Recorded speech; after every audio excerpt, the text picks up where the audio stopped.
here. Give your attendance, and you shall be heard. God save the Commonwealth of Massachusetts. Court is open. Please be seated.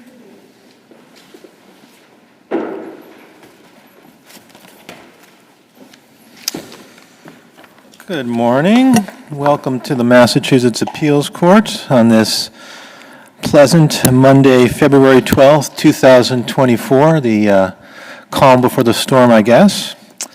I am Justice Joseph Ditkoff. To my right is Justice John Englander. To my left, Justice Robert Brennan will be the panel for the first two cases. The last three cases, I will step off and Justice Catherine Hand will step on. I'm sure you were eager to have Justice Willa Hojan. I would like to assure you that she wanted to be here and wanted to continue sitting. It was the rest of us who insisted that she take today off and concentrate on other things. I know for the first two cases we have very experienced attorneys, but let me just say that we have a clock that will count down 15 minutes. At 90 seconds, it will turn yellow, and then at 0, it will turn red and start counting up. Once it turns red, you can finish your sentence, but please don't say anything else unless you're answering questions from a judge, in which case, please finish your answer. We have read the briefs, we have read the materials, we are well familiar with the case, so you should get right to your argument, and of course, in the appeals court, as always, there is no rebuttal. I will call the first case of the day, Commonwealth versus Goncalves, number 23P 500. Counselor, whenever you're ready. Thank you, Your Honor. May it please the court, Megan Oreste for the appellant Malik Goncalves. I would like to focus today on sufficiency for most of my argument, specifically sufficiency of evidence at trial for conviction beyond a reasonable doubt, and then the lack of sufficient articulable facts for probable cause. Starting with the trial, we are arguing that the evidence was wholly insufficient, and the main first point on that is that there was no evidence that Malik was sitting on the steps for under 10 seconds of this multifamily residence without right. The trespass statute specifically states that someone without right enters or remains upon the property of another, having been told not to do so or by posted notice. And here the Commonwealth provided no testimony at trial that Malik was on those steps without right. There was no testimony from the landlord or the tenants of the multifamily that he was not allowed to be there. There was no call to police regarding somebody loitering. Different things, aren't they? Without right and not allowed to be there. Aren't those two different things? Well, not allowed to be there suggests a license defense to me. Can we leave that aside for a moment? Sure. And talk about without right, okay? Yes, yep. Now, your position is that's the Commonwealth's burden. Yes. And if it's the Commonwealth's burden and it's an element of the crime, can the Commonwealth prove it by establishing he does not live there? I would say no, because there's a lot of other reasons that someone can be at a property without right. They could be delivering food. They could be a guest of a tenant. That's a license defense. Isn't that an affirmative defense? There's a difference, it seems to me, between establishing he's without right, which let's accept for now that that's an element of the claim, yep, and a defense that says, oh, well, I had a right to be there because so-and-so invited me, because I was there delivering something. Yeah, so I guess those would be implied licenses, which would give him reason to be there with right. So I don't think they're totally separate, I think. License is, if your defense is I had the authority to be there or I had a license to be there, there's a statute that says that's an affirmative defense and you have the burden. That's why I'm asking the question, because in your brief you talked about both. Yeah. And that gets, so if we could focus on without right, can the Commonwealth establish without right by proving he doesn't live there? Is that enough? I don't think so. Why not? Well, because I think it would allow the police to arrest anyone without making further inquiry as to whether they had a reasonable justification for being there. I mean, I think that had the landlord testified, and we did get some hearsay evidence in in, it was objected to, it was sustained, but the judge paraphrased it back as a question. So I do think that had the landlord been there, the defense could have cross-examined and asked, you know, if somebody stopped to tie their shoe for under 10 seconds, would that be a problem for you? On the front porch at 9 o'clock at night when it's pitch dark?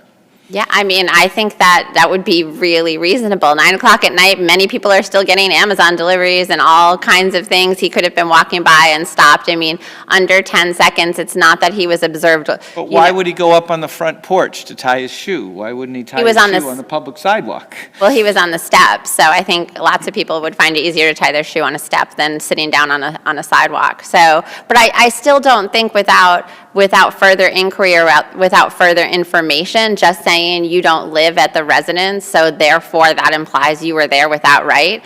I don't think that's a permissible inference, especially of a multifamily. Yeah, well, you just anticipated my question. So this happened to be a 3 or a 6 multifamily. Let's say if it's a 100-person or 100-unit, does that mean the Commonwealth has to call 100 different people? Or if there are multiple generations of adults in each unit, each generation, to establish that the person was not invited by someone? It's a good question. Because otherwise it's hearsay, it seems to me, no matter how you shake it. I think that, you know, in that particular circumstances, you would go to the owner of the property and it would be their job to establish whether one of their tenants had brought. How could they do so without hearsay testimony? If the owner came in this case and said he had no permission to be there, objection sustained. So, how do you know that? Well, the person, I talked to each of the people that reside in those units, and they all told me that he wasn't a guest of theirs, so therefore, that's not admissible, right? well, if the landlord is there, I think you could elicit the testimony, and then you'd have the opportunity to cross on, did you speak to every tenant? Would you be okay if somebody was there for less than 10 seconds? And how do we circle around the hearsay objection on that? Again, if he's there for because he's speaking if it's from the his Commonwealth's conversation. affirmative obligation with to the prove that he was not a guest or an invitee or somehow permitted to be there by someone who lived there, how do they possibly prove that properly without hearsay? Unless they call anywhere from 10 to unlimited people, depending on how many residents. And again, if it's a 12-story building and it says no trespassing, police take notice, which I know you, whatever it may be, they have to call someone from every unit? Well, I think that, it's a good question. I think it's a reasonable problem, but I think it's still, if you look at the case law, I mean, even when, this is not the situation in this case, but I think it goes to your point of when do we assume somebody is there with or without right. And if you look at case law, we have cases that tell us that even if there is a trespass order against somebody, and they're an invitee of someone in that building, they're allowed to pass through the common areas. And I think that kind of goes to common sense. But the case law, look at Hood. Hood says there was no showing that any Draper employee did anything analogous to unlocking of the door. And in Richardson, there was affirmative evidence that tenants had let the person in. In all those cases, there was some. In Hood, they suggest the absence of any evidence means that you assume it's without right. In Richardson, there was actual evidence of right. So don't those cases tell us that this right thing is something that has to be presented in the evidence before the Commonwealth has to disprove it? I would argue that that's an impermissible shifting of the burden. In Massachusetts, the Commonwealth's burden at trial is to prove each element of the crime charged, whether that's without right and authority. You don't confuse the two. I can accept the notion, and we'll talk to your brother and see what he thinks, that without right is an element of the offense. But it seems to me I prove without right by showing that the person does not live there. I mean, I go to other. I'm the owner, okay? Yeah. I mean, it's a property crime. Mm-hmm. So let's assume the owner testifies, which would be useful in property crimes, it seems to me, and didn't happen here. The owner gets up and he testifies, I'm the owner, I leased it to X. X has a right to be there, no one else lives there, just X. Now, Y is the defendant. Doesn't Y then have the burden to show, even though X is the tenant, I had a right to be there because. That's an affirmative defense. Do you follow what I'm saying? I do, I agree, and I think there could have been more affirmative, offense, but I think his right at trial is not to have to present a defense. It's the Commonwealth's burden to prove each element of the Okay, crime, but and I would say... if the Commonwealth's evidence is, I asked him if he lived there, he equivocated, and I concluded he did not. Is that sufficient to establish he's without right? I don't think it is, and just to clarify the evidence, Why not? the officer said, it appeared to me he did not live there. He did not know for sure whether Malik was a tenant until much later. He says, his testimony is, I asked him, and he didn't use the word equivocated, he uses the words to the effect of, he was evasive. Yeah, he said nervousness and evasive. And I reached, without objection, he said, I came to the conclusion, or words to the effect of, I came to the conclusion he did not. Yes, I don't... Why isn't that sufficient to show? I would argue that's wholly insufficient. Why, though? Because he was asked, this is the exact testimony, did he give you an answer when you asked if he lived there? And he said, I don't recall the exact answer, but it appeared he did not live there. I mean, that's pretty vague. I think what the Commonwealth... And later, they come back to it, and he says he asked 2 or 3 times. He asked his name 2 times, and he answered on the second, is the trial testimony. He asked whether he lived there 2 or 3 times. It's my memory. I think the 2 or 3 times was according to his name, asking his name. But I would say that the Commonwealth, within that interaction, and the answer to that was at least 2, maybe 3, eventually he did provide his name. But I would... Can I ask you a question before we get off this topic? Mm-hmm. Just where would you slot he lived there in terms of the elements? Do you believe that's property of another? Do you believe that's without right? Where in the scheme of elements would that fall? Well, I think it would give him a right. If he was a tenant, it would give him a right to be there. So there would be no trespassing. Right. But so then you would be of the position that at a bare minimum, the Commonwealth has to prove that he did not live there. At a bare minimum. And your position is they did not do so in this case. They did not do so, and I believe that they needed more than that even to reach the element of without right. Why can't you prove both without right and of another or not living there circumstantially? Like, for instance, the second he sees an officer, he takes off. A resident or someone with the right to be there would have gone in, and he looks like he's about to flee. Why isn't that circumstantial evidence that he doesn't have a right to be there? So I'm glad that you brought that up, because one of the points that I really wanted to make today was that the Commonwealth kind of leans on this in their brief, that he was fleeing. He was sitting on the steps for under 10 seconds, and he was already walking away when the officer approached him. So I think it is very impermissible to say that Malik had seen the officer. As I got out of my cruiser and approached the steps, the individual got up and started walking. Yeah, so I don't So he didn't start walking until he saw the cop. He did, well, I don't think that's 100% clear whether he was already walking down the steps or not. I mean, the officer says less than 10 seconds, but I think what you have to look at there is Malik did engage with him. He didn't run, he didn't... He was acting, looking around as if he may flee. Yes, and I think what's very relevant in this case around that evidence is that Malik is a young black male sitting on dark porch steps at night in a neighborhood being approached by a uniformed officer. In cases like Warren tell us, the Supreme Judicial Court... Wouldn't, if he was nervous about the police and had a right to be there, wouldn't he go in, not out? Well, maybe he would be under the protection of whoever invited I think him? we can speculate, but speculate That's doesn't... not speculation, that's an inference. The inference is that he walked down the steps and left the building when he saw the officer. Can one infer, can a jury reasonably infer, and this is Lattimore, that he didn't live there? He left the premises. I think that they can maybe infer he didn't live there, but they definitely can't infer that he was there without right. And I think that's where we run into a challenge here, and I think the nervousness and evasiveness behavior that the officer really relied on for even probable cause to arrest here, it can't be given that much weight, because the Supreme Judicial Court has told us over and over again that African-American young men have a justified reason to be nervous when being approached by officers. Okay, we can eliminate the nervousness part, but I don't know that the Commonwealth's relying on the nervousness. The Commonwealth's relying on the fact that he got up and he left the space that he was in. But that's not a Warren issue, is it? I think the nervousness definitely is. It could also be that I don't want to engage with an officer. I've had bad experiences with the officer. I mean, I think you could make that inference as well. Like, all right, I'm sitting on my friend's steps. I'm leaving.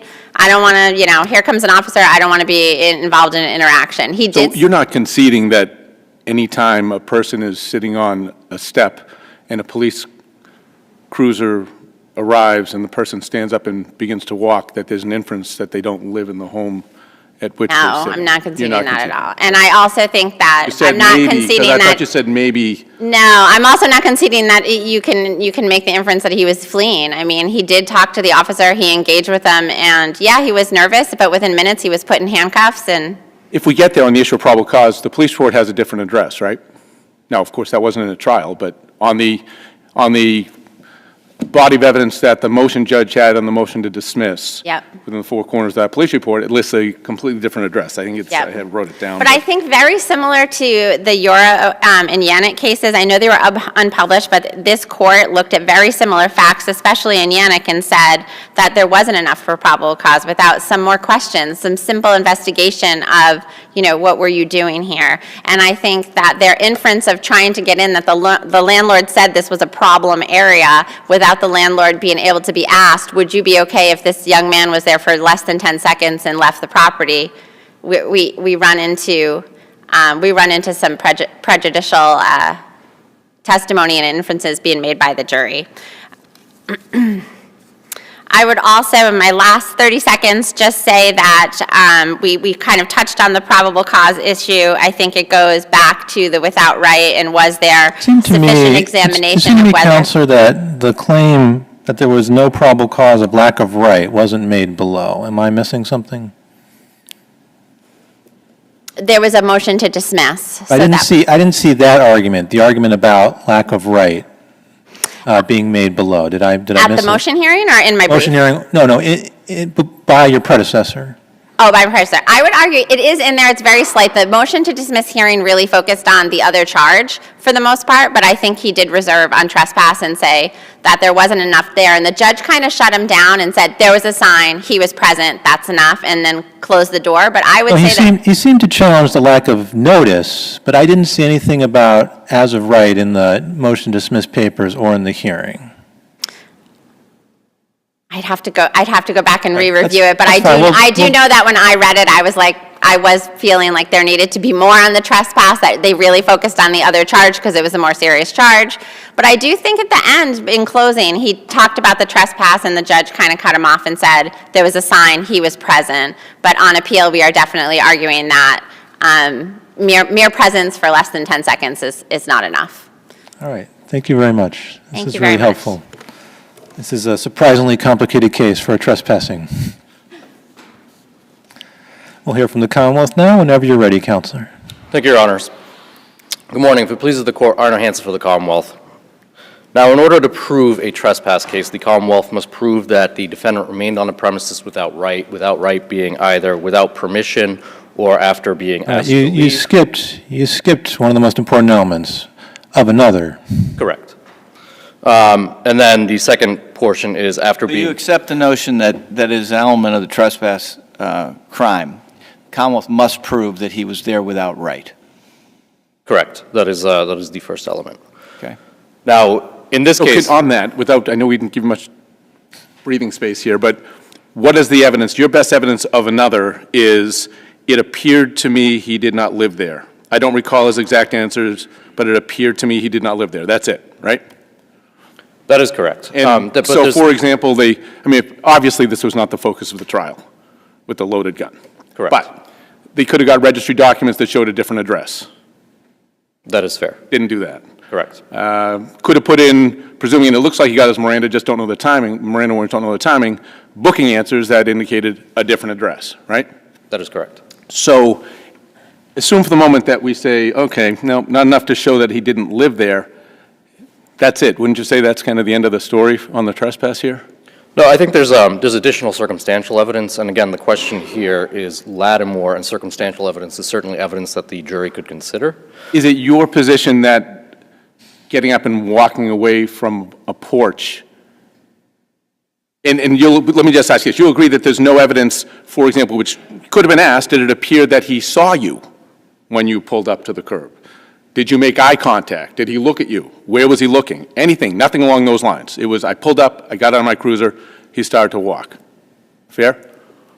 Yes, that's fair. I think there's slightly more here. I think the defendant mischaracterizes the evidence when she states that he was just sitting there for 10 seconds.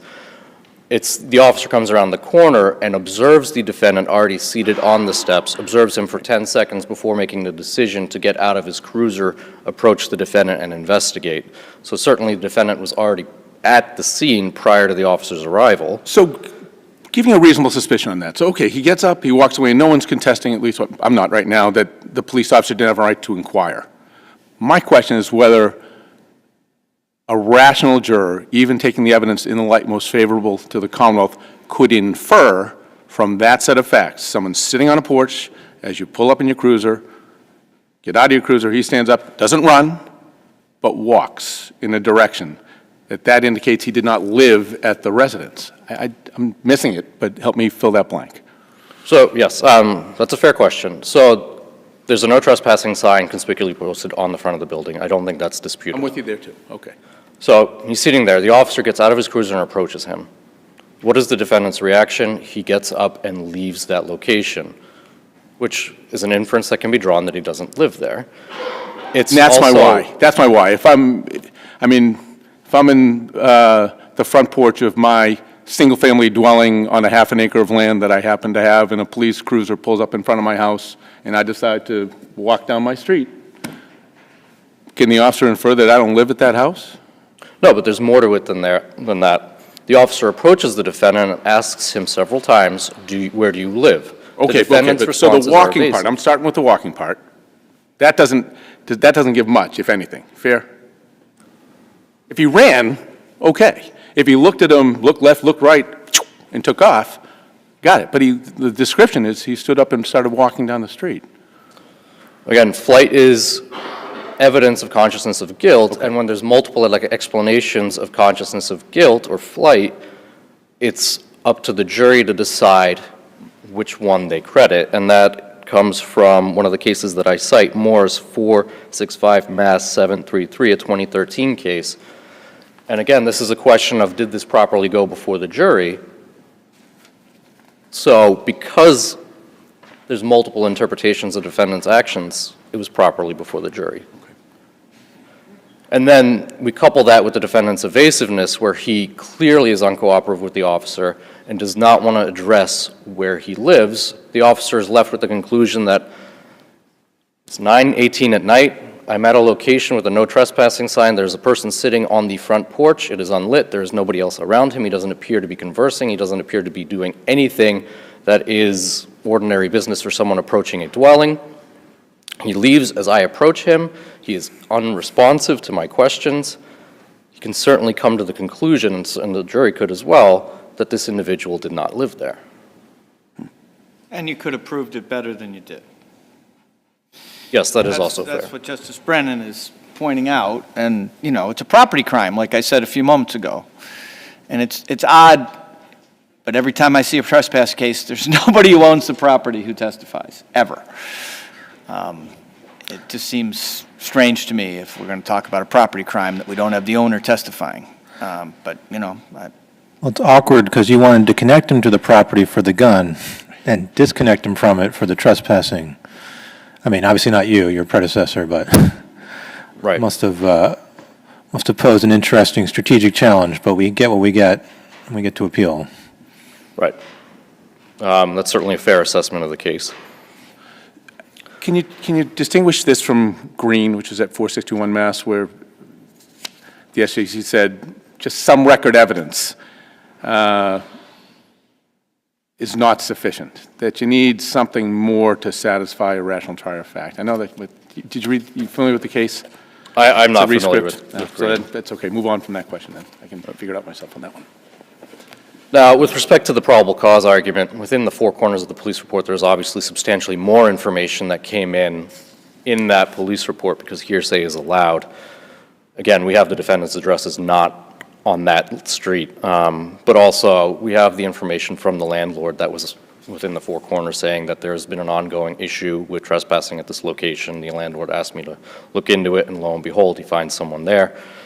You would agree, I presume, with the proposition that it's an affirmative defense to say that you had permission to be there? Correct.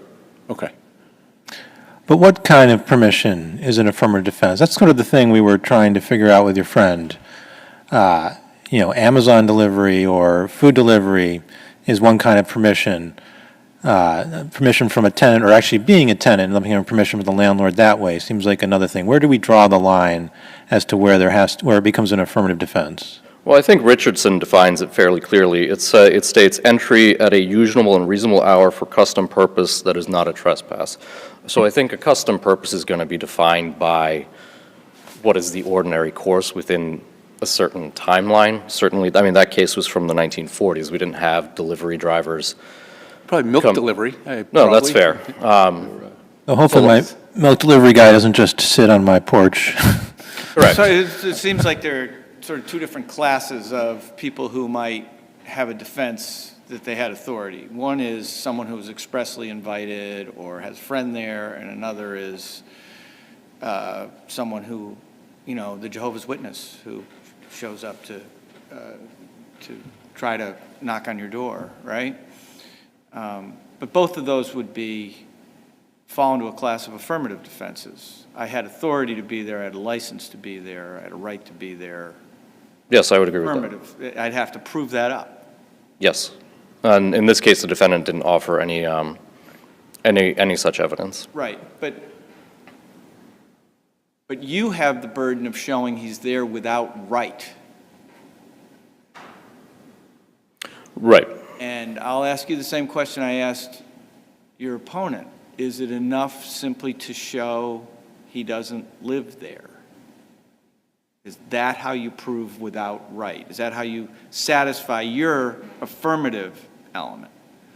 Yes, I would agree with that. And here, there was certainly circumstantial evidence that he did not live there that was properly before the jury, and the jury could have interpreted. So the line is, if you live there, you've got a right. If you don't live there, I've shown you're without right. Now, you need to come forward if you claim another reason other than that you live there to be on the premises. I would agree with that assessment.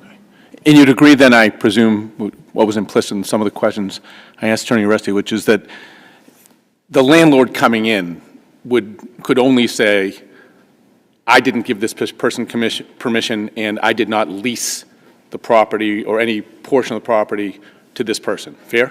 Yes. But could not say he didn't have permission to be there, because you'd need presumably each and every resident of each and every unit.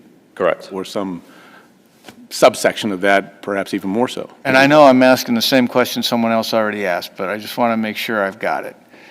If asked the question, what did the Commonwealth prove that he didn't live there? It would be what? So the officer approaches. He sees the defendant sitting there for 10 seconds before he gets out of his cruiser to investigate further. He then sees the defendant leave, which would suggest flight, consciousness of guilt. Again, that's a question for the jury if there's multiple interpretations of why he might be getting off of those steps.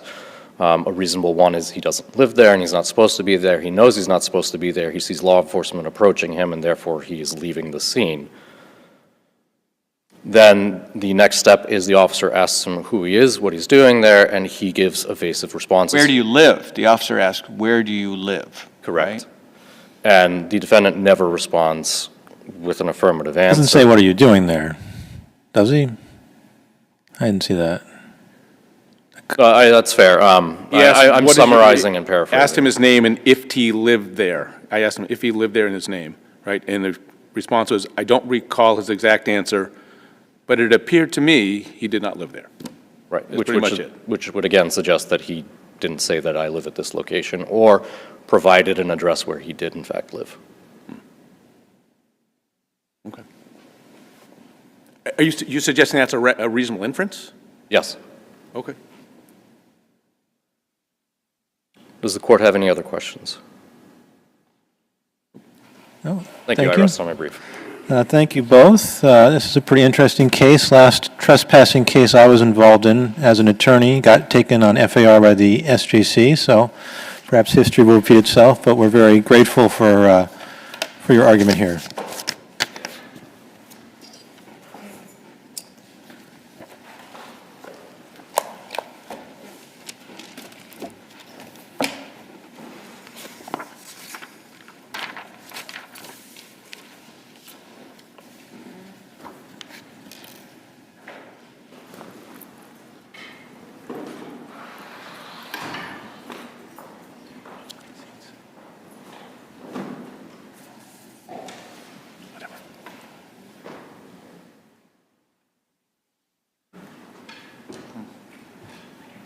All right, I'll call the second case, Commonwealth versus Federiski, 23P 806. Counselor, whenever you're ready. Good morning, Ellen Lazar for the Commonwealth. The Commonwealth asked this court to reverse the order granting the defendant's motion for a new trial because the motion judge incorrectly concluded that the defendant had shown that his trial attorney provided ineffective assistance. Assuming that counsel's performance was deficient because he believed that a photograph of the defendant had been admitted in evidence when it had not, the defendant was not prejudiced by the absence of the photograph because it was cumulative of the testimony presented at trial. May I ask you a question that to me hits it, at least the heart of it for me? I may well agree with you. I look and I may well say, this didn't do much, but isn't this the type of case where we usually defer to the judge who was on the ground, who saw the trial, who heard the evidence, who could better figure out the context, and then really rely on that judge's judgment, if you will, as to whether it was sufficiently important or unimportant that it prejudiced the defendant? I agree, Your Honor, that there is a level of deference because this is the trial judge and it would be an abuse of discretion standard, but I think that given that there can be an abuse of discretion even by a trial judge who is assessing whether someone is prejudiced by the absence of a piece of evidence, that it's certainly not a standard that in all cases this court would just have to defer to the decision made by the trial judge. And I do think here that the judge did abuse his discretion in making a determination that there was prejudice because the jury heard that the defendant had been in an accident, the airbag deployed, he had hit his head, he had an injury, he was bleeding, there was blood dripping onto his face while he tried to perform the field sobriety test, that he would periodically wipe the blood off with his shirt, that right after the tests were completed, the defendant went to the hospital in an ambulance. Given all of that, a photograph of the defendant that was likely taken hours later, after he had gone to the hospital, after the wound was no longer bleeding, You say likely taken hours later because there was no evidence put in as to when it was taken because we didn't go through the process of getting that evidence, right?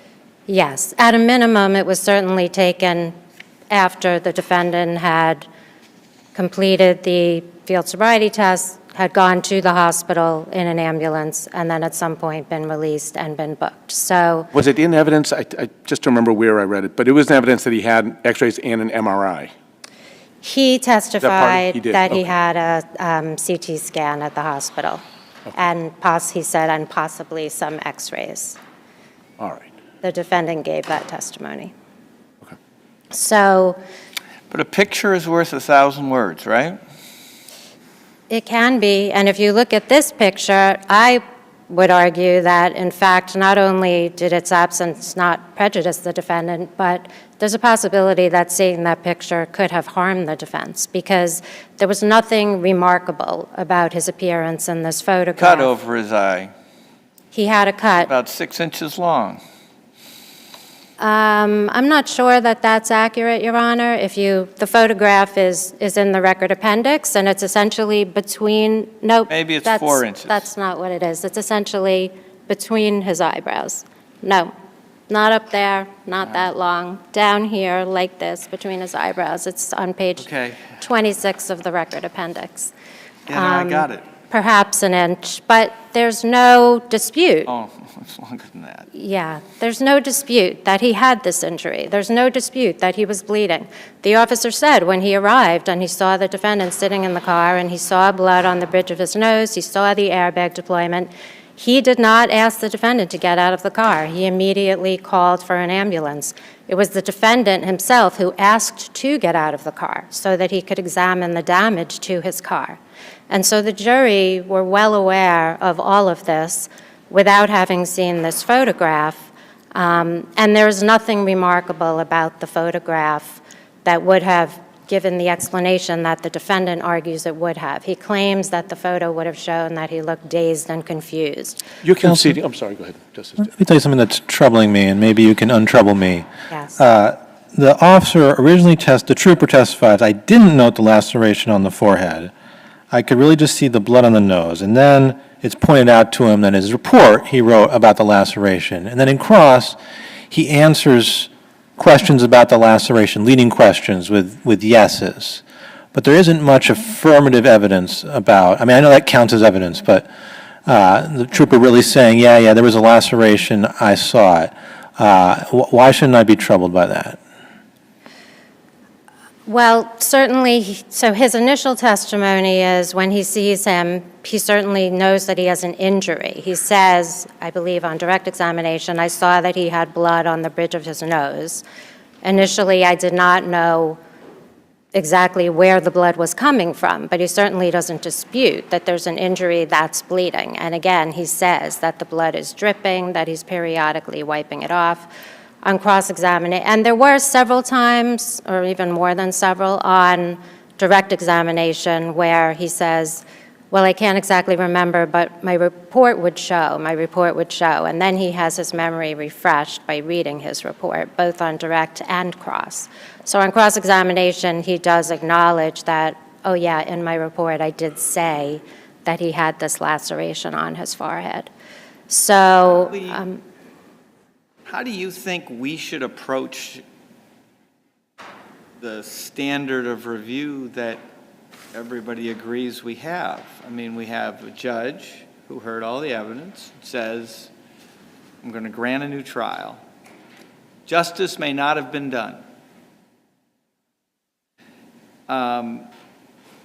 As I remember the way we've articulated this, you want us to conclude that that decision was outside the range of reasonable conclusions the judge could have reached on this record?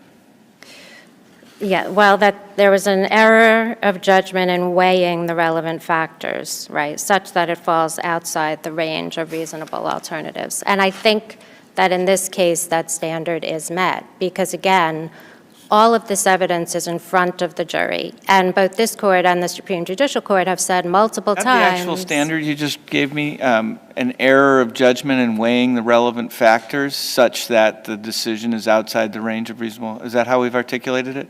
Yes, that's from LL versus Commonwealth and the Okay. case that I cite, Error Kolenovic, of regarding judgment an in weighing abuse the of relevant discretion. factors. Thank you. Yeah, Yes. that's useful. And I would say there is such an error of judgment here, given that, again, all of this evidence is in front of the jury, and there is, other than showing the laceration, about which there has been testimony, the photograph is not remarkable. And in addition, the Commonwealth's evidence of intoxication was very strong. There was the evidence of this accident. There was an odor of alcohol. The defendant and his friend both admitted that he had 3 vodka sodas within a short period of time, shortly before the accident. There was the poor performance on the field sobriety tests. And so I would argue that given the strength of the evidence of intoxication, the fact that the photograph itself is not remarkable in giving an alternative I explanation. may not be able to answer this question, but it just strikes me as so odd. I've seen a lot of these, and not here necessarily, but I don't see any great legal principle here, and it's probably a 2-hour trial. If they just want to rewind, rack up another jury, and let's go, it's probably a 2-hour trial. I guess the question is, why are we here, is my question. If you can answer, perhaps not. Well. I mean, it's a determination- one trooper trial where somebody might actually bring in the medical records the next time around. Right, Your Honor. Well, the determination was made by the Fair enough. Office to Appeal, Understood. believing Okay. that the decision was wrong, and so Nope, here no, we no, are. it just strikes me as not consistent with other things I may have noted along the way. So, but I'll leave you off on that one. You don't have to answer that question. Okay. I assume the breathalyzer wasn't introduced because of Justice Brennan here? Was one of the Draeger problems? Yeah, there was no evidence and nothing in the record one way or another regarding breathalyzer evidence or whether one was done. Did he take a breathalyzer? There's nothing in the record suggesting that one way or the other. It was a PBT that's in the record, but I don't think there's anything about, right? I thought there was. I actually, I thought that there was evidence that there was in the record that the trooper on the roadside gave him a PBT and it was a .11. Doesn't the report application say it? Maybe. Yeah, Yeah, it's in the it does. application that was attached to the defendant's appendix. Certainly not in front of the jury, I assume, for that reason. Well, anyhow, it doesn't matter. right, nothing in the evidence in front of the jury.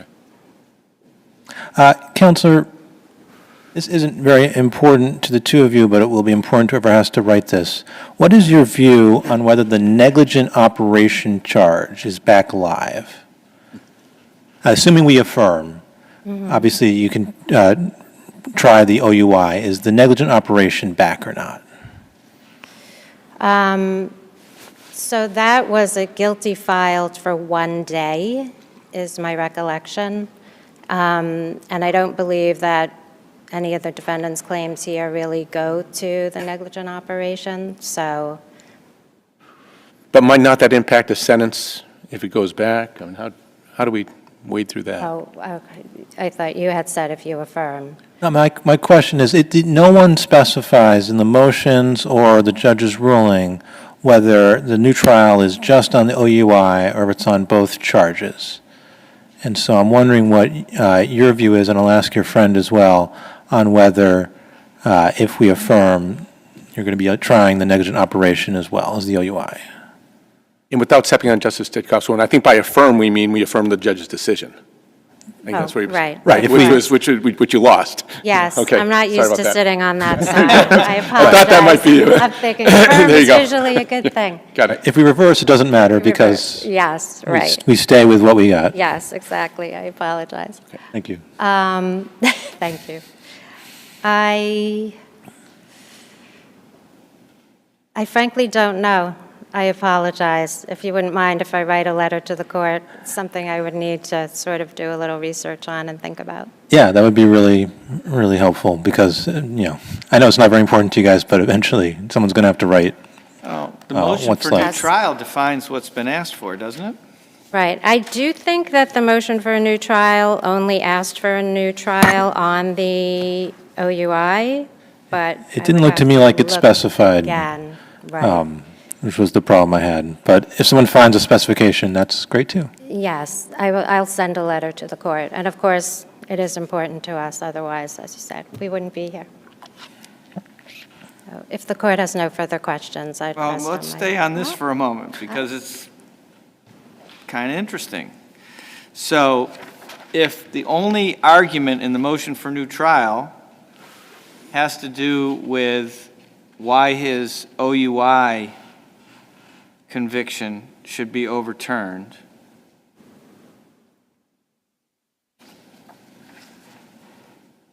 and the judge grants that, why would we reopen the negligent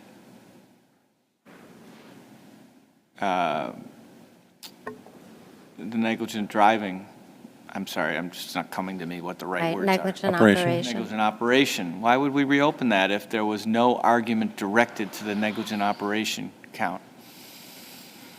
Well, I'm thinking that there is a possibility that, as Your Honor noted, typically when cases are tried together, and then even if it's only one charge that's vacated or it's reversed, then it's sent back for resentencing because the sentencing decision overall in a package, one case may have affected the other. Yeah, but that's a little different. That sort of sounds to me like I suppose there's an argument that this evidence also went to negligent operation because the jury heard, the fact that he may have been under the influence of alcohol is relevant to negligent operation, right? Yes. And the jury heard the FSTs, and the FSTs go to negligent operation as well. I would think that they would, yes.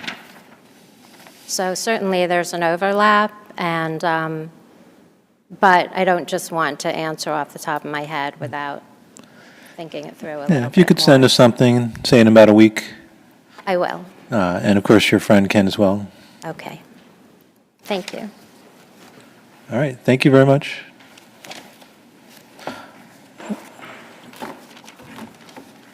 We'll hear from the defense now, whenever you're ready, Counselor. May it please the court.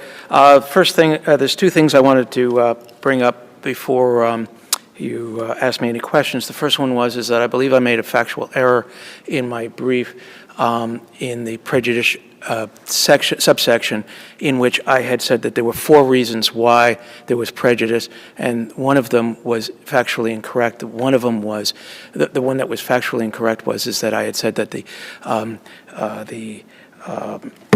I just want to make sure I get it right, that the police officer testified that he didn't know anything about the laceration. I regret the error, and I repent my sloppiness. It's not up to the standards of the appeals court, and I ask you for your forgiveness regarding that and your indulgence. The second thing that I wanted to say is that I believe that the question really in this case is whether or not it's cumulative evidence. I think that from the brief that my sister had supplied and my response and what was going on at the motion for new trial is that it was really a question that they brought up, that it was cumulative. I do have a problem with that, saying that word, so I apologize if I stumble over it. So that if it was not cumulative, then it was then it would be an ineffective assistance of counsel. If it was cumulative, then I think that there is, I think that my sister was right, that there was no issue of ineffective assistance of counsel. So let's look at Why is it those. not cumulative here? Pardon me? Why is it not cumulative here? I think that it's very clear from well, first of all, that the motion judge, who was the trial judge, had agreed that it wasn't. The second thing is that I think if you look at the transcript, it was clear that the defense attorney was relying on that photograph when he was, especially when he was addressing the jury. He was going to be talking about it, and you can see that he was interrupted in the beginning, saying, let me have exhibit one, I think it was, or A, and the judge said there isn't any, and then that led to a colloquy after the jury had left, and I think that it was quite clear that he thought that it had been entered in, and he was going to use it in addressing the jury. Second, the next reason is... We should take that as evidence it was not cumulative? I mean, you're... No, but yes, I think that that's part of the answer. The second answer is that it was that this photograph was agreed to, was stipulated by the ADA at the beginning of the trial, and during the colloquy between the judge and the defense attorney, the ADA didn't say, oh, wait a second, I reserved my rights about it, or that it is cumulative, you shouldn't have let it in, or didn't say at the beginning of the trial, the stipulation, saying, I reserved my right to see what the testimony is, to see if it would be cumulative. Just so we're clear, though, stipulation, if you want to call it that, that was more of a, at least in context, a colloquialism. There was no stipulation, which, after all, is required to be in writing. It was no what? There was no actual written stipulation. Oh, no written stipulation. There was an agreement that I won't object if you put it in. Right. But it was never put in. It was never put in, that's correct.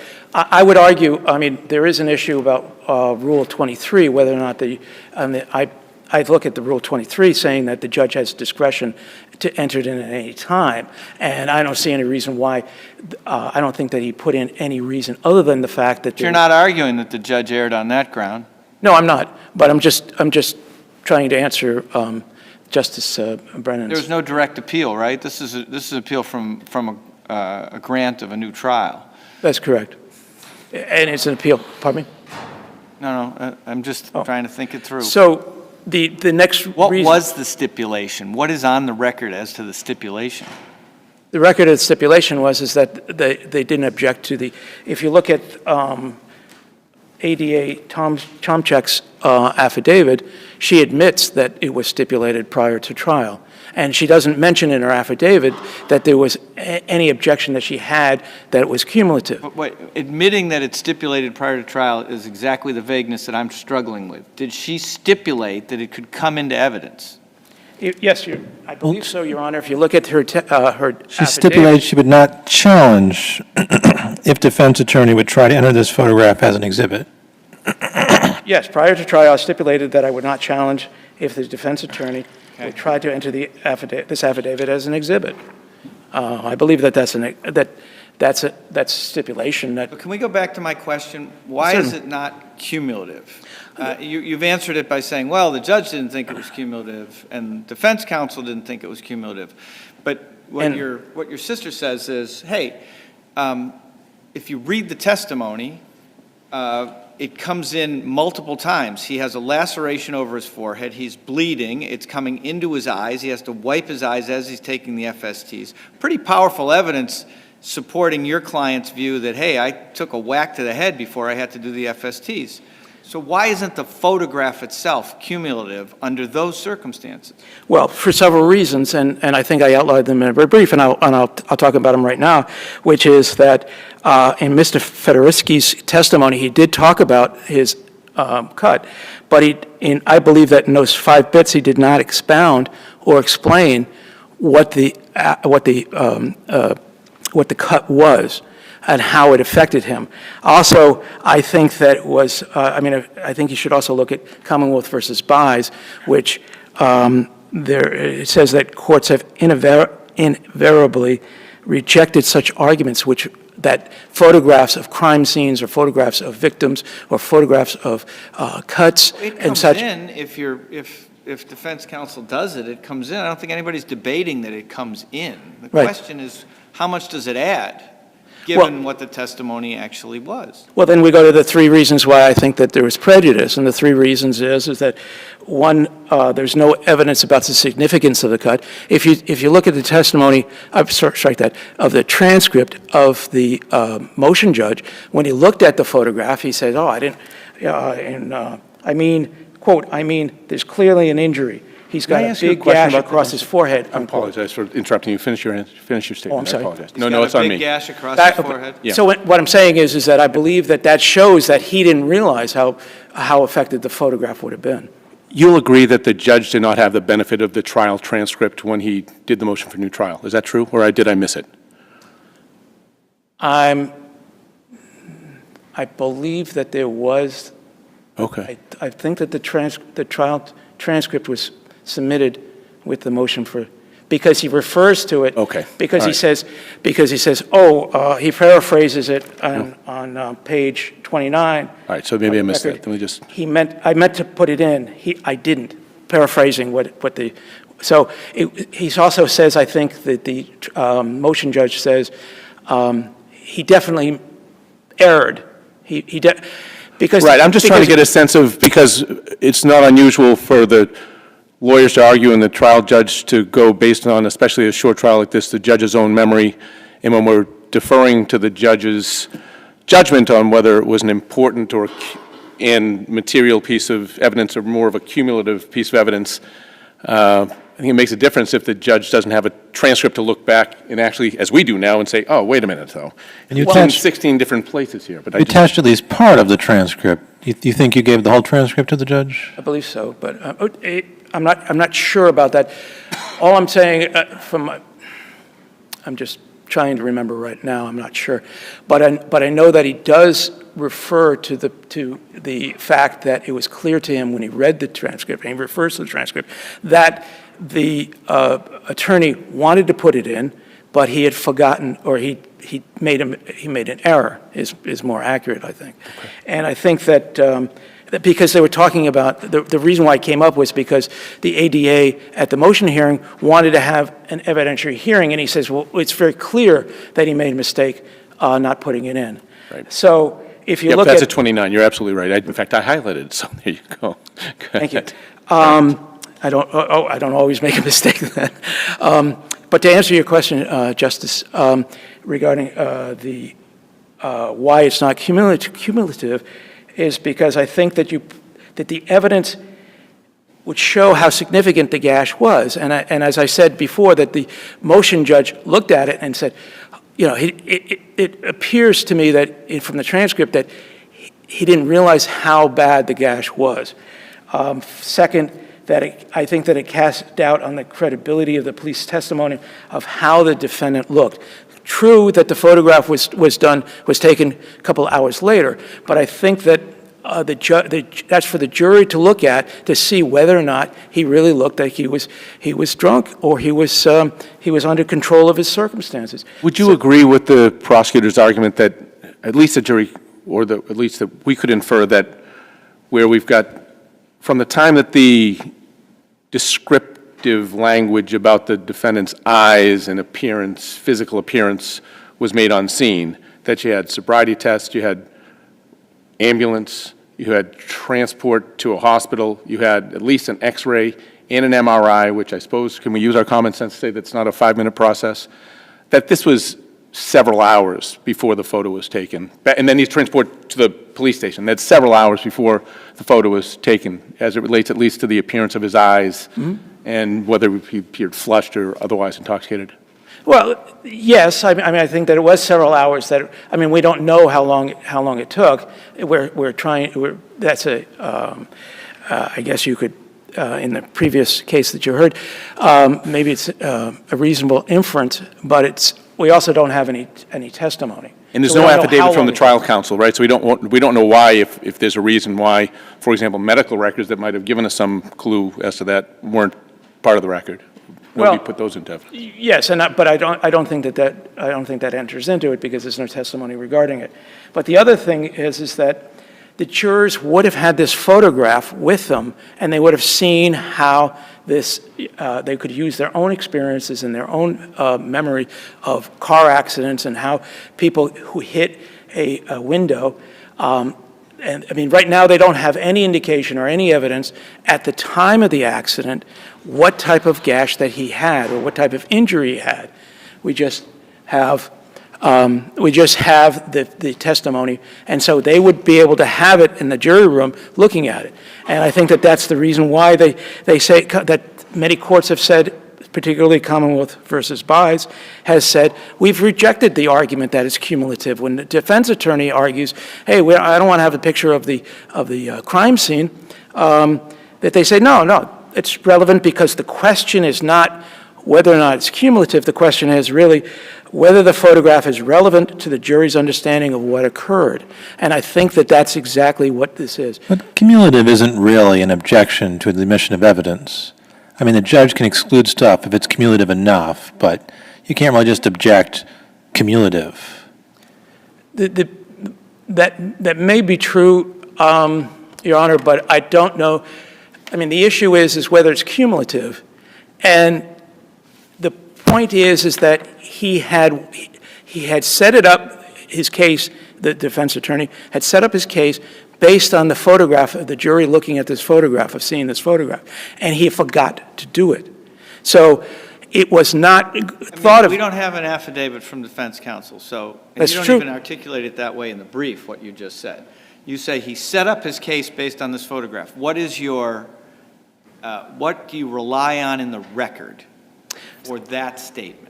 What I said earlier, Your Honor, and I'll repeat it, which is that he goes to the ADA prior to the trial and say, I want you to stipulate to this, entering this evidence. And second is that he was talking about it at his closing argument.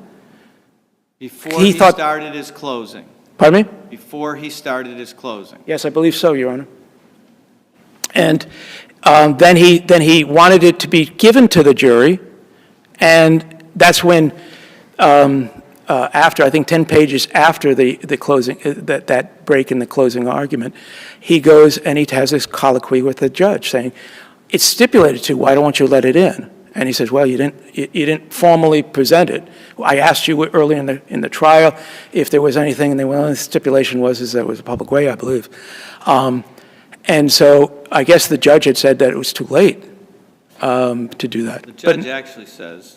I'm sorry? We don't know if it's a fair and accurate representation of what he looked like at any particular time, I believe, is what the judge says.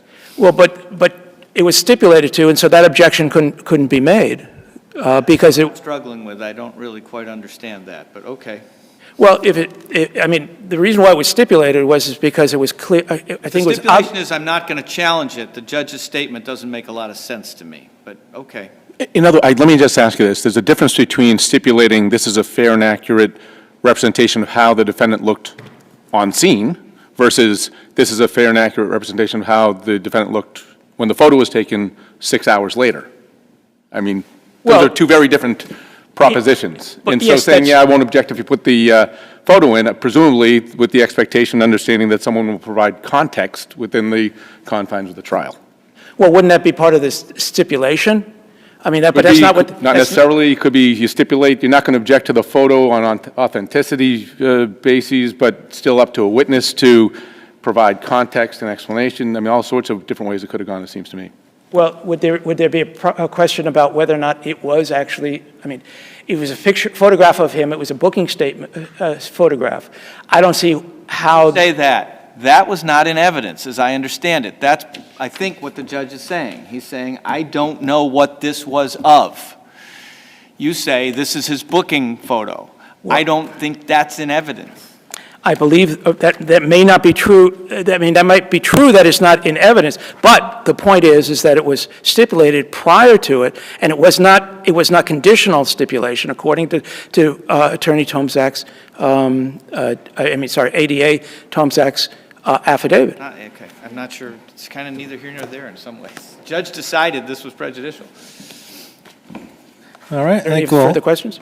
have to leave it there. Thank you both. This is an interesting case. It was well argued and well briefed.